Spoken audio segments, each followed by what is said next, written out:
The little idiosyncrasies from country to country are so interesting.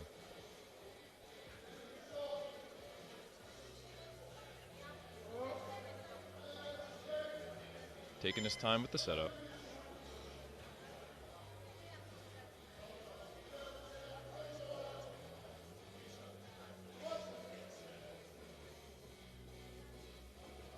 That was very convincing depth. Really strong too. Yeah. Squatting in flats.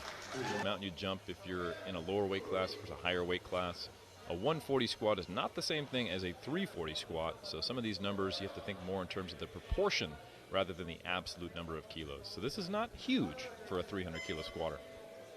That's a really good point. Absolute load is a thing as well as relative load. And as you go up the weight classes, that relative load, the absolute load becomes more important. And that looks like a great lift. Group tonight. Yes, we have our quote-unquote primetime lifters, or A group, that is based upon the nominations, the most expected to be competitive lifters going head-to-head, and then filtered out after that. We'll have all the lifters in this flight. Oh, it's a grind, but he's got it. Really nice. Coached today by Lord of the Rings enthusiast Eric Marta. Forward instead of just up, whatever your personal preference is, can really mess up the initiation of your bench press. So experienced lifters do well to communicate with their spotters to make sure they're put in the position they need to be to succeed.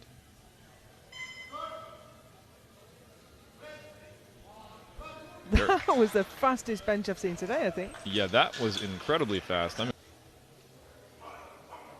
But he did get the start command. He did get the opportunity to press it, but it did just seem too heavy. Hopefully it was just due to a rush setup and he can get it on his third. Kristof Budai, Hungary, 190. 15 kilo jump from his opener, but his opener was super quick. It was, like you said, the fastest one you'd seen in the competition, and I wouldn't dispute it. And still very fast, so I think that was a good call. Normally, I would never take more than... Oh, no. 200 on the bar. He's taking big jumps, but they have moved very quickly. I honestly think this will move pretty quickly as well.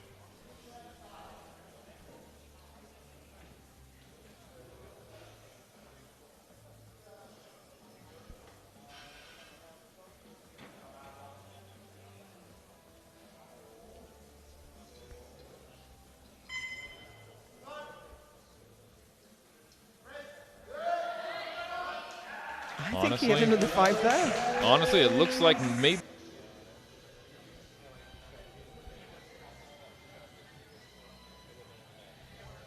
Quite a wide sumo stance there. He's got his toes almost up against the plates. And that's something you don't typically see as much in the 120 class, and as well as some of the other heavyweight classes, is the sumo pull in general. Most of the 120 and 120 pluses tend to pull conventional. Of course, not all, as we just saw, when your pull looks like that. Here's Kristof Budai, Hungary, for 312.5.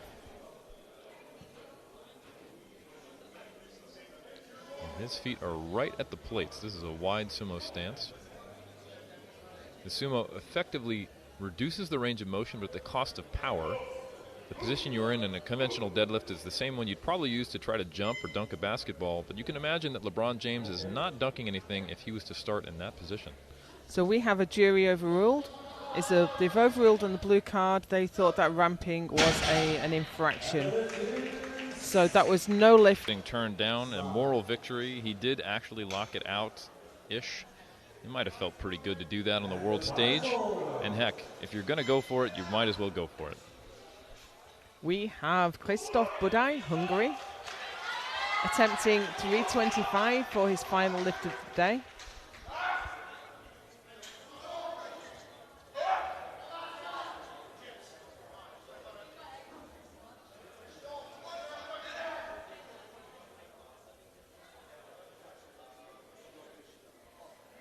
We have a lot of lifters making all their attempts in this group.